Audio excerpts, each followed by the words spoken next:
বৃহস্পতিবার সকালে বিজিবি সদর দপ্তরের ৫ নম্বর ব্যাটালিয়নে বৈঠকে বসে বিডিআর হত্যাকাণ্ড তদন্তে গঠিত জাতীয় স্বাধীন পূর্ণাঙ্গ তদন্ত কমিশন। কমিশন গঠনের পর প্রথম বৈঠক শেষে সাংবাদিকদের মুখোমুখি হন কমিশনের সভাপতি। তিনি জানান, নির্দিষ্ট কোনো দেশ বা ব্যক্তি নয়, দালিলিক প্রমাণে যাদেরই নাম আসবে তাদেরকে বিচারের মুখোমুখি হতে হবে।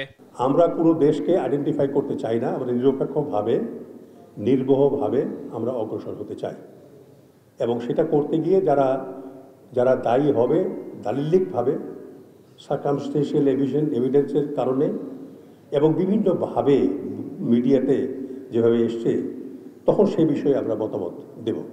এ সময় বিডিআর হত্যাকাণ্ড দেশি বিদেশি ষড়যন্ত্রের অংশ মন্তব্য করে মেজর জেনারেল অবসরপ্রাপ্ত আলম ফজলুর রহমান বলেন, কমিশনের সবার নিরাপত্তা সহ চেয়ারম্যানকে উপদেষ্টা মর্যাদা ও সদস্যদের আপিল বিভাগের বিচারকের মর্যাদা দিতে সরকারকে চিঠি দেওয়া হবে। এটা একটা অন্য রকমের কমিশন, যেখানে দেশি বিদেশি শক্তি ষড়যন্ত্রকে চিহ্নিত করতে আমাদেরকে দায়িত্ব দেওয়া হয়েছে। কমিশনের যিনি সভাপতি, তার মর্যাদা হতে হবে একজন অ্যাডভাইজারের সমান, মর্যাদায় নয় সমান অ্যাডভাইজার হতে হবে। কারণ হলো আমাদের ডিল করতে হবে দেশি বিদেশি মানুষের সঙ্গে, তাদেরকে সমমর্যাদায় থেকে যেন আমরা সেটা ডিল করতে পারি। এবং আমার সঙ্গে যারা সদস্য রয়েছেন তাদেরকে আমরা অ্যাপিলেট ডিভিশনের, সুপ্রিম কোর্টের অ্যাপিলেট ডিভিশনের জাজের মর্যাদায় অভিষিক্ত করার জন্য আমরা আবেদন জানাবো।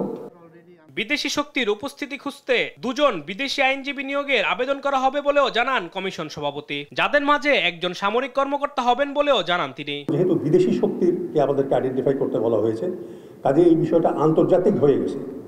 অতএব আমি আন্তর্জাতিক বানের বিদেশের দুইজন আইনজ্ঞ, ক্রিমিনাল এবং ইন্টারন্যাশনাল ল সম্বন্ধে বিশেষজ্ঞ এবং সিভিল ল এবং মিলিটারি ল সম্বন্ধে বিশেষজ্ঞ, এইরকম দুইজন বিদেশি আইনজ্ঞকে আমাদের এই কমিশনের সঙ্গে সম্পৃক্ত করার জন্য আবেদন আমরা জানাবো।